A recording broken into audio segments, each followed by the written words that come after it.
Gibran Raka Buming Raka. Nama yang satu ini makin senter nih disebut-sebut jadi bakal cawapres Prabowo Subianto. Padahal Gibran belum genap 3 tahun berkiprah di politik, tapi jalannya terlihat mulus ya. Bahkan nama Gibran seakan-akan menyingkirkan nama-nama besar lainnya yang lebih dulu nih masuk ke bursa cawapres Prabowo.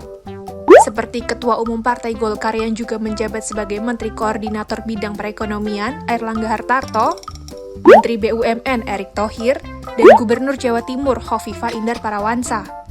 Apalagi nih, MK udah kabulin salah satu gugatan yang dibacakan kemarin Senin 16 Oktober 2023. MK bilang kalau kepala daerah yang usianya belum 40 tahun bisa maju sebagai capres-cawapres. Sehingga pasal 169 huruf Q Undang-Undang 7 2017 dinyatakan inkonstitusional bersyarat, conditionally unconstitutional, sepanjang tidak dimaknai berusia paling rendah 40 tahun atau pernah sedang menduduki jabatan yang dipilih melalui pemilihan umum termasuk pemilihan kepala daerah. Terima kasih, Yang Mulia. Cie, karpet merah nih untuk Mas Gibran. Eits, bentar. Tapi yakin tuh Gibran dipinang jadi cawapres karena prestasi politiknya?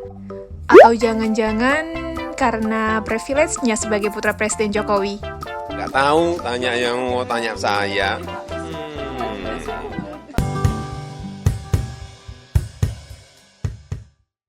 Senin kemarin sudah sah, seseorang yang usianya belum mencapai 40 tahun bisa mencalonkan diri sebagai capres-cawapres dengan syarat pernah menjabat sebagai kepala daerah atau pejabat negara lainnya yang dipilih melalui pemilu. Menariknya nih, gugatan yang diputus dengan amar dikabulkan sebagian itu diajukan oleh mahasiswa Fakultas Hukum Universitas Surakarta bernama Almas Saki Biru. Dalam gugatan itu, pemohon menyinggung sosok wali kota Solo. Mahasiswa UNSA itu menilai Gibran merupakan tokoh yang inspiratif. Almas bahkan juga mengakui kalau dirinya adalah pengagum Gibran. Atas dasar itulah, akhirnya pemohon berpendapat kalau sepatutnya Gibran maju dalam Pilpres 2024. Putusan itu pun dibacakan setelah MK menolak 3 putusan batas usia minimum capres-cawapres dari 40 tahun menjadi 35 tahun yang diajukan oleh PSI, Partai Garuda, dan sejumlah kepala daerah. Sampai-sampai, Hakim Konstitusi Arief Hidayat dan Saldi Isra mengaku bingung dan merasa janggal atas putusan MK yang berubah dalam sekejap. Keganjilan pertama, soal penjadwalan sidang yang terkesan lama dan ditunda.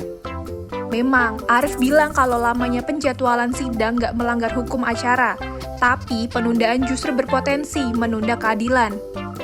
Keganjilan lainnya, turut sertanya Ketua MK Anwar Usman atas salah satu perkara yang berakhir dikabulkan oleh MK. Padahal dalam rapat musyawarah hakim atau RPH pada Selasa 19 September 2023, 3 perkara yang akhirnya ditolak MK, Ketua MK Anwar Usman gak hadir, dan RPH pun dipimpin oleh Wakil Ketua MK Saldi Isra. Arief waktu itu tanya ke Saldi alasan Anwar tidak hadir dalam RPH tersebut. Lalu Saldi bilang kalau ketidakhadiran Usman bertujuan untuk menghindari potensi konflik kepentingan isu yang diputus berkaitan dengan syarat usia minimal capres-cawapres, di mana Gibran yang merupakan keponakannya berpotensi diusulkan dalam Pilpres 2024. Tapi saat memutus 2 perkara lain yang salah satunya berujung diputus dengan amar dikabulkan sebagian, Anwar justru hadir. Saldi Isra bahkan sampai menilai kalau MK bertindak terlalu jauh dengan menambahkan norma baru pada pasal 169 huruf Q UU nomor 7 tahun 2017 tentang pemilu. Menurut Saldi, putusan itu membukakan pintu untuk Gibran maju di Pilpres 2024. Tapi kalau kita ingat-ingat ke belakang nih, Gibran sebenarnya pernah bilang kalau dirinya nggak mau berpolitik. Hingga Juli 2019, Gibran juga masih mengaku tetap gak mau berpolitik dan bilang ingin fokus menjadi pebisnis. Lalu di tahun yang sama, Gibran malah datang nih ke kantor DPC PDIP Solo, mantap mendaftarkan diri sebagai kader Partai Banteng itu. Gak cuma sampai situ, Gibran bahkan pada Pilkada tahun 2020 terpilih sebagai wali kota Solo periode 2021 hingga 2026.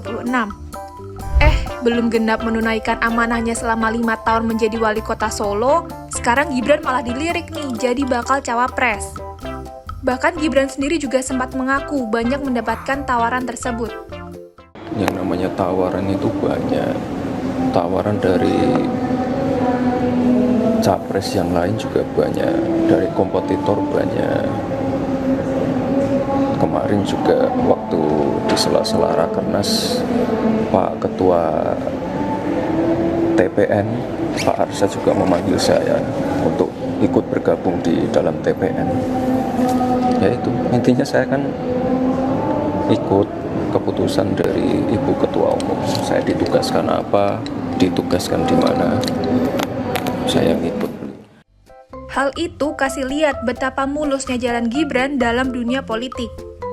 Gak tanggung-tanggung, sejumlah relawan bahkan mendukung Gibran untuk maju sebagai cawapres Prabowo di Pilpres mendatang. Dorongan serupa juga datang dari sejumlah pimpinan daerah Partai Gerindra yang mengusulkan nama Gibran menjadi pendamping Prabowo. Pertama, ada Solidaritas Ulama Muda Jokowi atau Samawi. Mereka jadi relawan pertama yang meminta Prabowo untuk meminang Gibran sebagai cawapres. Permintaan itu disampaikan langsung oleh Ketua Umum Samawi, Muhammad Nahdi kepada Prabowo pada Sabtu 7 Oktober 2023. Nahdi yakin nih kalau duet Prabowo-Gibran akan menjadi duit tunggal yang saling menguatkan. Menurut Nahdi, Prabowo merupakan sosok yang berdedikasi dan tegas, sedangkan Gibran merupakan sosok yang inovatif dan mengerti kebutuhan generasi muda. Kedua, salah satu organisasi sayap Partai Gerindra, Satuan Relawan Indonesia Raya atau Satria, yang juga menyatakan dukungan terhadap duet Prabowo-Gibran. Satria bahkan telah mendeklarasikan pasangan Prabowo-Gibran yang digelar di kawasan Senayan, Jakarta pada Selasa 10 Oktober 2023. Yang ketiga, ada organisasi sayap Partai Gerindra lainnya yaitu Tunas Indonesia Raya atau TIDAR. Mereka juga merekomendasikan DPP Partai Gerindra supaya Prabowo meminang Gibran. Ketua Umum TIDAR, Rahayu Saraswati bilang kalau Gibran memiliki rekam jejak yang cukup mumpuni untuk menjadi cawapres Prabowo. Sejumlah pimpinan daerah Partai Gerindra bahkan juga mengusulkan nama Gibran untuk maju sebagai cawapres Prabowo. Daerah tersebut misalnya DPC Partai Gerindra Solo, DPC Partai Gerindra Semarang, DPD Partai Gerindra Jawa Tengah, dan DPD Partai Gerindra Jawa Barat.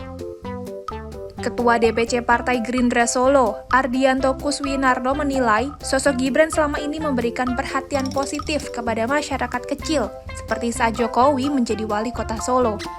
Sama halnya nih dengan Ketua DPD Gerindra Jawa Barat, Taufik Hidayat, menurutnya Gibran punya karakter yang ideal untuk mendampingi Prabowo. Kalau dilihat-lihat, Gibran ini hebat juga ya, bisa menyingkirkan nama-nama besar di Koalisi Indonesia Maju. Emang sih, Gibran udah dapat banyak dukungan dari berbagai pihak, tapi itu karena berdasarkan prestasi politiknya sendiri atau karena ada nama besar di baliknya ya? Pengamat politik Adi Prayitno bilang mulusnya jalan Gibran gak lepas dari sosok ayahnya yaitu Presiden Joko Widodo. Bahkan Adi juga sebut kalau Gibran itu duplikat dari sikap politik Jokowi. Ya, tidak bisa dibantah bahwa Gibran ini adalah duplikat dari Jokowi, replika politik dari Jokowi. Jadi Gibran itu tidak bisa berdiri sendiri, tapi Gibran itu pastinya publik melihat bagian dari tarikan nafas, orkestrasi gitu ya, dan permainan politik yang catur politik yang sedang dimainkan oleh Jokowi saat ini. Saya kira Gibran tidak akan sehebat dan sekuat hari ini kalau bukan karena Jokowi, kalau bukan karena anak presiden gitu. Karena kan kesannya Gibran ini kan jauh lebih penting ketimbang Erick Thohir, ketimbang Airlangga, ketimbang Yusril, ketimbang Anies Mata, dan ketimbang AHY. Nama-nama besar yang saya kira cukup penting di partainya, tapi kan seakan-akan nggak ada artinya, seakan-akan nggak penting, dan seakan-akan tidak dianggap gitu ya dalam koalisinya Prabowo. Yang dianggap dalam koalisi Prabowo per hari ini adalah Gibran. Memang, jam terbang Gibran di panggung politik belum seberapa jika dibandingkan dengan nama-nama besar lain. Namun, Adi berpandangan buat para pendukung Prabowo dan Gibran itu nggak jadi persoalan. Buat para pendukungnya, Gibran dianggap sudah mumpuni dengan portofolio yang baru hampir 3 tahun menjabat wali kota Solo. Padahal, kata Adi, sosok cawapres bukan sekedar pelengkap capres. Walaupun bertugas mendampingi presiden, tapi kursi RI 2 seharusnya diisi oleh sosok yang berpengalaman. Lain halnya dengan pengamat politik sekaligus pendiri Lingkar Madani, Ray Rangkuti, yang bilang peta politik saat ini justru sudah berubah. Apakah Gibran akan tetap didorong menjadi cawapres Prabowo, mengingat situasi masyarakat yang saat ini memandang negatif terkait putra sulung Jokowi menjadi pendamping Prabowo? Ray berpandangan koalisi Prabowo bakal membicarakan ulang nih tentang siapa sosok yang sebaiknya maju jadi cawapres Prabowo di Pilpres 2024. Yang berubah kayak ini, kayak saya kira petanya juga mulai berubah ya. Kalau sebelumnya mungkin Gibran akan didorong terus sebagai calon wakil presiden, saya kira sekarang mungkin akan dihitung ulang. Apakah Gibran akan tetap didorong atau ya berjalan sebagaimana mestinya, gitu, sebagaimana naturnya, gitu. Nah, selain sikap publik yang meningkat negatifnya terhadap suasana politik ini, yang justru banyak muncul dari para pendukung Pak Jokowi yang sebelumnya, ya, itu, hitungan saya juga nggak mudah juga sekarang bagi Gibran untuk didudukkan sebagai calon wakil presiden. Pertama karena ada Ray juga bilang, ya walaupun masalah legalitas sudah selesai, masih ada beberapa hambatan bagi Gibran jika dirinya terima ajakan untuk jadi cawapres. Pertama, soal etik. Apakah Gibran merasa etis kalau dirinya menerima ajakan dari parpol lain, mengingat saat ini Gibran masih menjadi kader PDI Perjuangan? Kedua, apakah Gibran merasa etis menerima tawaran cawapres saat ayahnya masih menjabat sebagai presiden? Pastinya kan orang-orang memiliki pandangan dan dugaannya masing-masing. Takutnya nih, Gibran seakan-akan mendapatkan fasilitas khusus untuk menjadi cawapres. Ketiga, soal kepantasan. Apakah dengan pengalaman Gibran yang baru menjabat sebagai wali kota Solo selama hampir 3 tahun, dirasa cukup matang untuk jadi cawapres? Keempat, soal strategis. Karena bagaimanapun akan menimbulkan ketegangan politik dengan PDIP. Ya, nggak ada yang tahu ya sama langkah politik Gibran ke depan. Tapi apapun nanti keputusannya, semoga Gibran bisa mempertimbangkan dengan baik. Biar kesan yang muncul itu tentang anak muda yang memimpin, bukan soal dinasti politik, di mana kalau anak presiden, semua jalan pasti terbuka untuk menduduki posisi apapun di negeri ini.